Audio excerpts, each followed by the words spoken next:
I think the Barber of Seville is about the clash of two different generations coming up against each other. It's about the silly old guys who get it all wrong and think they're getting it right. And ultimately, I'm delighted to say they fail. And then it's about the young couple who are full of life and energy and optimism and passion, and they run rings around the old guys. And they triumph. True love wins the day. It's positive. It's very, it's an optimistic story. It makes me feel positive about life. So that's why I love it, I think. I think it's really funny, but I think it's also got a lot of heart. There's one bit in the opera that I'm very excited about staging because it's the thunderstorm. There's a famous thunderstorm in Barber of Seville where everything stops and we just hear the orchestra for a bit, and the orchestra conveys this tempestuous storm. And in the course of it, Figaro and Almaviva have to make their way from Figaro's shop all the way into Rosina's apartment.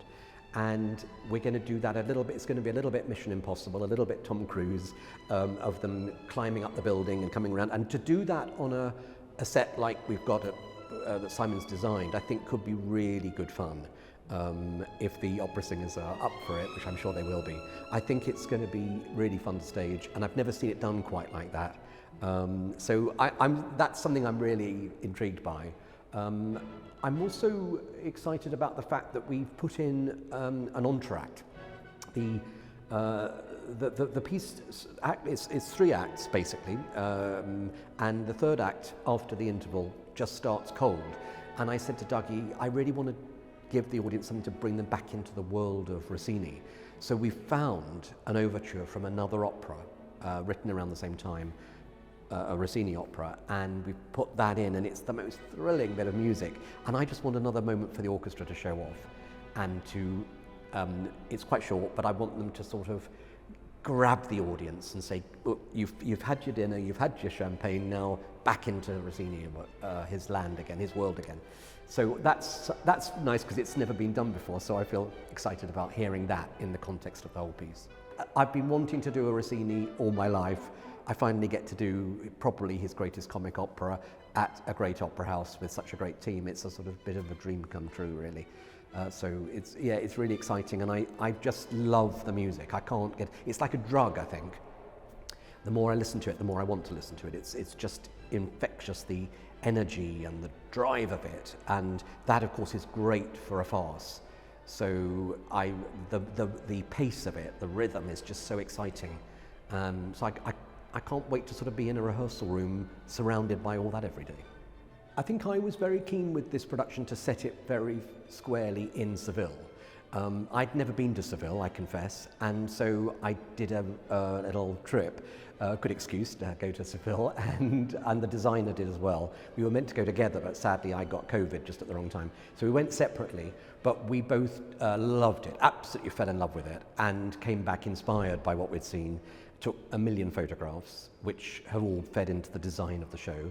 And so I knew the location, I wanted to make it specific, but I also wanted to think carefully about what time it was going to be set. And obviously it was written in the early 19th century. I wanted to, it's an opera that's done a lot, and I felt I wanted to give it something that was particular to us, and that didn't make the singers feel like they were doing just yet another Barber of Seville. So I thought long and hard, and actually it was the trip to Seville that it all clicked, because I realized that in 1929 there was a very important world fair in Seville, and the whole planet seemed to focus on that town at that time. And there's a lot of Art Deco buildings in Seville that were put up at that time, and it was a sort of annus mirabilis. So I just thought that was a really good time to set it, because I think it's a very fashionable piece. It's a world about people who have money and they have a very glamorous lifestyle. And I thought if they were living in Seville in 1929, that would be their sort of apotheosis, really. And so I sort of fell in love with that period, and it really inspired the designer Simon, I think. And he's done the most incredible set. It's going to feel like you're in Seville at that time, and so I think it's going to be gorgeous, and it's escapist, really. I wanted it to be something that the audience could just come and have a fabulous night away from all their cares.